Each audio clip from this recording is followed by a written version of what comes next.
Hi friends, ఈరోజు మనం ఈ ఎక్స్ప్రెస్ జేఎస్లో మనం బేసిక్ రౌటింగ్ గురించి ఒకసారి చూద్దామండి.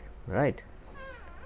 సో ఆల్రెడీ మీరు లాస్ట్ వీడియో చూసినట్లయితే ఎలా రౌటింగ్ చేయాలో ఆ రౌటింగ్ బేసిక్ రౌటింగ్ కొంచెం ఇన్డెప్త్గా చూద్దాం. రైట్, ఓకేనా? సరే.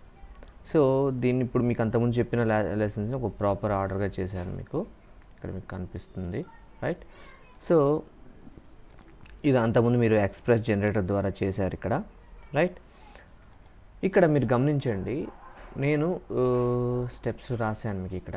ఒకసారి చూడండి ఇక్కడ ఎలా స్టెప్స్, ఒక బ్రౌజర్ని ఎలా స్టార్ట్ చేసుకోవాలి అనే విషయాలు. ఫస్ట్ మనం కొత్త ప్రాజెక్ట్ చేయాలంటే ఎలా చేయాలి చూడండి. పైన npx express generator, npx-express generator అని టైప్ చేస్తున్నాను. దాని తర్వాతకి ప్రాజెక్ట్ నేమ్ రాయాలి. రాయకపోతే ఫోల్డర్స్ అనేవి బయటనే తయారవుతాయి. సో మీకు నచ్చినటువంటి ప్రాజెక్ట్ నేమ్ నేను ఒక project1 అని పెడుతున్నాను. project1 ఉంది కదా, 2 అని పెడుతున్నాను. express-proj2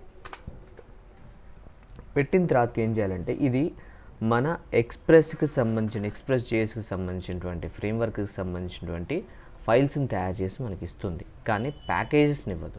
right. సో ఆ ఫోల్డర్ తయారైనది మీకు ఏం చేయాలని కూడా ఇక్కడ మనకు చెప్తుంది. ఇది ఇక్కడ కూడా చూడండి, మీరు ఆ ప్రాజెక్ట్లోకి వెళ్ళాలి అని ఇక్కడ చూడండి. సేమ్ ఇక్కడ అవే స్టెప్స్ మీకు ఇక్కడ రాశాను ఒక దగ్గర. ఓకే, నేను ఇప్పుడు బయట ఆ ఫోల్డర్కి బయట ఉన్న ఆ ఫోల్డర్లోకి వెళ్ళాలి అని అంటే cd space express.js express-proj2 express.js అనుకోటి proj tab కొట్టండి చాలు, వచ్చేస్తుంది. 2 ఉంది. నేనేం చేస్తున్నానంటే ఎక్స్ప్రెస్సే ఉంది, మనం ఇప్పుడు వాడింది ఎక్స్ప్రెస్. ఓకే, ట్యాబ్ కొట్టండి, ఆటోమేటిక్ వస్తుంది. నేను ఇప్పుడు ఆ ఫోల్డర్లోకి వచ్చాను అనమాట. ఎలా తెలుస్తుందంటే ఇక్కడ పేరు వచ్చింది చూడండి మీకు ఇక్కడ, అదనమాట. సో ఇప్పుడు వచ్చాం కదా, మీకు ఆ ఫోల్డర్ ఓపెన్ చేస్తాను చూడండి. express-proj2 కనిపిస్తుందా? ఆ ఫోల్డర్ ఓపెన్ చేస్తాను. దీంట్లో మనకు ఓన్లీ ఫైల్స్ వచ్చాయి, కానీ మనకి ఈ ప్రాజెక్ట్కి అవసరమైన ప్యాకేజెస్ రాలే. ప్యాకేజ్ రావడానికి ఏం చేయాలంటే ఇక్కడ చూడండి, స్టెప్స్ రాశాను మీకు ఇక్కడ. npm install అని టైప్ చేయండి. ఎప్పుడైతే npm install అని టైప్ చేస్తానో అప్పుడు ఏం జరుగుతుందంటే, మీకు ఈ express-proj2 ఫోల్డర్ ఉంది కదా, project2 అని. సో దీంట్లో node_modules అనే ఒక ఫోల్డర్ తయారవుతుంది చూడండి. నేను ఎంటర్ కొడతాను అంటే ఈ ప్రాజెక్ట్కి అవసరమైన ప్యాకేజ్ అని డౌన్లోడ్ అయ్యి దాంట్లో ఉంటాయన్నమాట. రైట్. చూడండి కనిపిస్తుంది ఇప్పుడు node_modules అని, దీంట్లో మనకు అవసరమైనటువంటి ప్యాకేజ్ అన్నీ ఉంటాయన్నమాట. క్లియర్?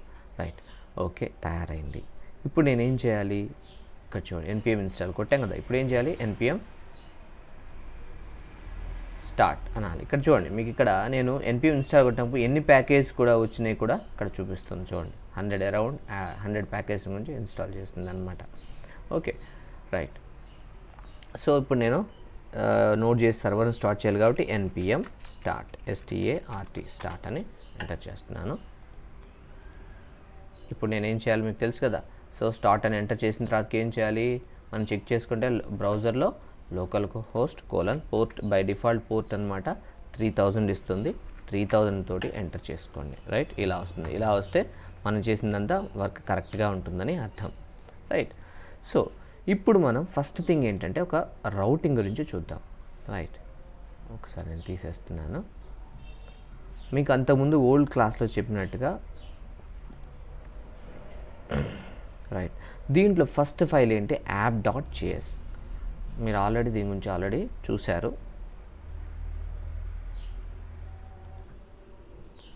రైట్. సో ఇక్కడ మీరు గమనించినట్లయితే ఈ పేజ్లో మీకు వచ్చినట్లయితే మీకు ఇక్కడ చూడండి, నేను పక్కకు జరుపుతున్నాను. మనం ఫైల్లోకి వెళ్దాం ఒకసారి. కొంచెం సైజ్ మీకు కొంచెం పెద్దగా చేస్తాను, మీకు కనిపిస్తుంది ఈజీగా. రైట్.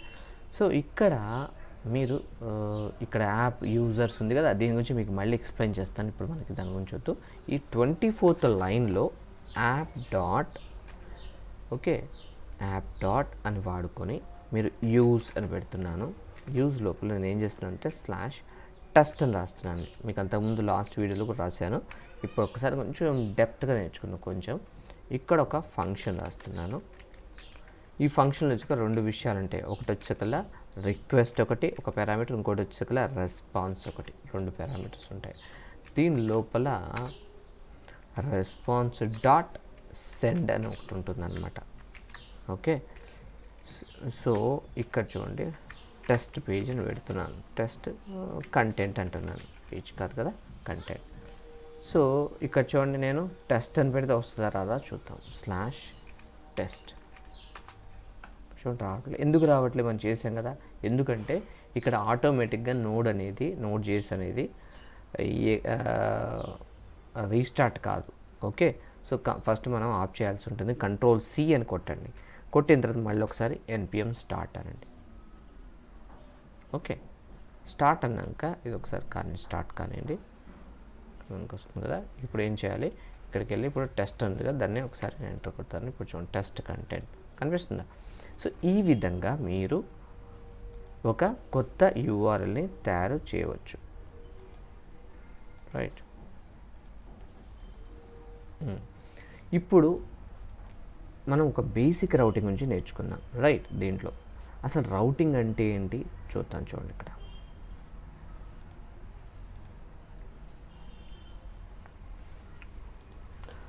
సో యాక్చువల్ ఇక్కడ రౌటింగ్లో మీకు నోట్స్ కూడా రాశాను. బేసిక్ రౌటింగ్ చూడండి ఇక్కడ.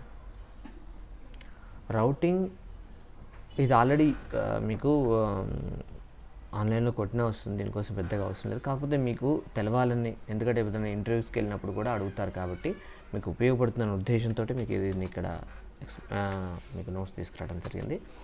Refers to how the routing refers to determining how the application responds to the client request at a particular endpoint, which is URI or path, and a specific HTTP request method and so on. ఇలా ఉంటుంది.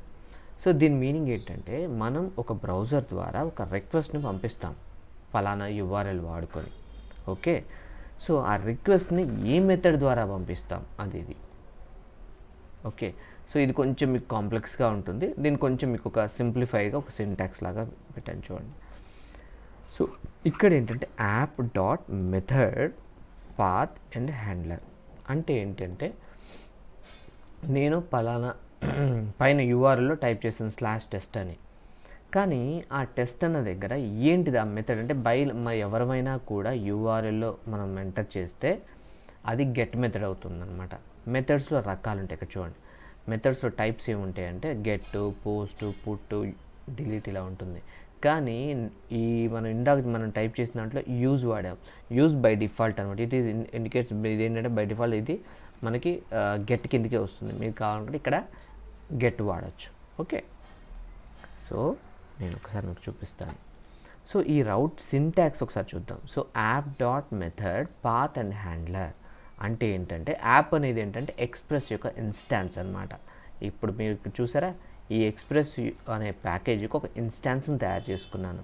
So ఆ తయారు చేసుకున్న దాన్ని ఉపయోగించుకొని నేను ఒక యూఆర్ఎల్ని తయారు చేస్తున్నాను ఇక్కడ. రైట్, ఇక్కడ తయారు చేసుకుంటున్నాను. రైట్, సో మనం ఏ URL అయితే బ్రౌజర్లో కాల్ చేస్తామో అదే పాత్. ఓకే, నేను ఆ URLని కాల్ చేసినప్పుడు ఏం జరగాలి అంటే అది నాకు ఏం ఇవ్వాలి, అదే హ్యాండ్లర్. మళ్ళీ ఒకసారి చెప్తున్నాను, యాప్ అనేది ఎక్స్ప్రెస్కి సంబంధించినటువంటి ఇన్స్టాన్స్ అంటే దానికి సంబంధించిన ఒక ప్యాకేజ్ అనమాట. ఆ ప్యాకేజ్కి ఒక ఇన్స్టాన్స్ని తయారు చేస్తుంది, అంటే ఒక ఆబ్జెక్ట్ని తయారు చేస్తుంది. ఆ ఆబ్జెక్ట్ని వాడుకొని దాంట్లో ఒక మెథడ్ని కాల్ చేస్తున్నాం. దాంట్లో రకరకాల మెథడ్స్ ఉంటాయి. గెట్ అని, put, get, post, put and delete ఇలా మెథడ్స్ ఉంటాయి. ఓకే, సో ఆ మెథడ్ ద్వారా ఒక URLని పిలుస్తాం మనం.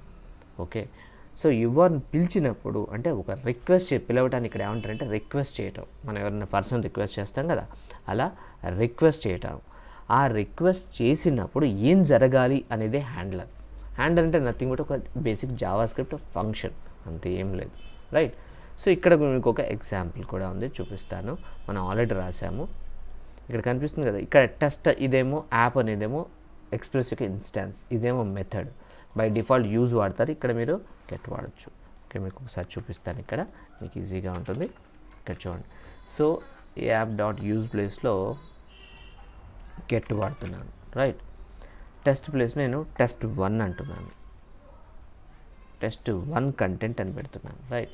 మీకు ఇది చెప్పాను, ఇది ఒక ఫంక్షన్. ఇక్కడి నుంచి ఇక్కడికి ఏంటంటే ఒక ఫంక్షన్. ఇదే చెప్పాను హ్యాండ్లర్ అంటే నేను ఈ యూఆర్ఎల్ని పిలిచినప్పుడు ఏం జరగాలి అనేదే ఈ ఫంక్షన్ అనమాట.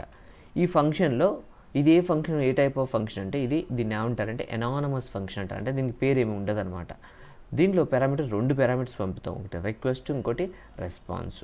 సో నేను రిక్వెస్ట్ ద్వారా జస్ట్ ఈ పాత్ని కాల్ చేస్తున్నాను కాబట్టి నాకు ఈ రిక్వెస్ట్ నేను వాడుకోవట్లేదు, కానీ నేను రెస్పాన్స్ని ఇవ్వాలి. ఈ ఫంక్షన్ ఏం చేయాలి, రెస్పాన్స్ ఇవ్వాలి కాబట్టి రెస్పాన్స్ డాట్ సెండ్ అనాలి. ఓకేనా. ఒక్కసారి మనం దీన్ని ఆఫ్ చేద్దాం, ఆఫ్ చేసి మళ్ళీ ఆన్ చేద్దాం, ఒకసారి వస్తుందా రావట్లేదా అనేది ఒకసారి చూద్దాం. రైట్, ఇక్కడ చూడండి test2. ఓకే, నేను ఆఫ్ చేస్తాను, test2. ఓకే, test2 అంటున్నాను, ఎంటర్ కొడుతున్నాను. test2 రాలే, సారీ test1 కదా మనం పెట్టింది, test1 వచ్చిందా, test1 content clear. So app అనేదేమో ఎక్స్ప్రెస్ యొక్క ఇన్స్టాన్స్, గెట్ అనేదేమో రిక్వెస్ట్ మెథడ్, అంటే మనం వాళ్ళని అడిగే మెథడ్ అన్నమాట, ఏ పద్ధతిలో అడగాలి. సేమ్ థింగ్ మనుషులతో మాట్లాడేటప్పుడు కొన్నిసార్లు జాగ్రత్తగా మాట్లాడాలి, కొన్నిసార్లు కోపంగా మాట్లాడాలి. అదేవిధంగా మెథడ్, ఏ మెథడ్లో మనం అడగాలి అనేది. So get method. సో ఏ యూఆర్ఎల్ని పిలవాలి, యూఆర్ఎల్ నథింగ్ బట్ ఇక్కడ ఏం మాట్లాడారంటే 2 రకాలు అంటారు, యూఆర్ఎల్ అంటారు, ఎండ్ పాయింట్ అంటారు. సో మాట్లాడినప్పుడు ఇంతవరకే మన కంట్రోల్లో ఉంటుంది, ఇదేమో ఈ ఫంక్షన్ కంట్రోల్లో ఉంటుంది. ఓకే, ఆ ఫంక్షన్ కంట్రోల్ మీరు అడగటమే మీ పని. సో దానికి మీరు ఏమి ఇవ్వాలి అనేది, ఏమి రెస్పాన్స్ ఇవ్వాలని మాత్రం ఈ హ్యాండ్లర్ ఫంక్షన్ చేస్తుంది అనమాట. దీన్ని ఇంకో రకంగా కాల్ బ్యాక్ ఫంక్షన్ కూడా అంటారు. ఓకేనా. సో దీనికి సంబంధించినటువంటి మెయిన్ బేసిక్ రౌటింగ్ అంటే ఇదే అండి. దీంట్లో ఇంకా వేరే డిఫరెన్స్ ఏముండదు. ఓకేనా. మీకు ఇంకొక అనౌన్స్మెంట్ అండి, మీ అందరికీ ఎవరికైనా Nodejs కానీ యాంగులర్ కానీ మీరు ఫ్లటర్ కానీ నేర్చుకోవాలనుకునే వాళ్ళు కింద మీకు డిస్క్రిప్షన్లో మీకు ఫోన్ నెంబర్ ఇచ్చాను. మీరు పర్సనల్ ట్రైనింగ్ కూడా మేము ప్రొవైడ్ చేస్తున్నాము. ఎవరిని ఇంట్రెస్ట్గా ఉన్నవాళ్ళు కాల్ చేయండి. మీకు దీంట్లో ఏమైనా డౌట్స్ ఉన్నా కూడా, మీకు ఏ విధమైనటువంటి ఇబ్బంది అనిపించినా కూడా కింద కామెంట్స్లో మెన్షన్ చేయండి. మేము మీకు దీనికి సంబంధించి ఫుల్ సపోర్ట్ కూడా మీకు ఇస్తాను. ఓకేనా. Thanks for seeing this video.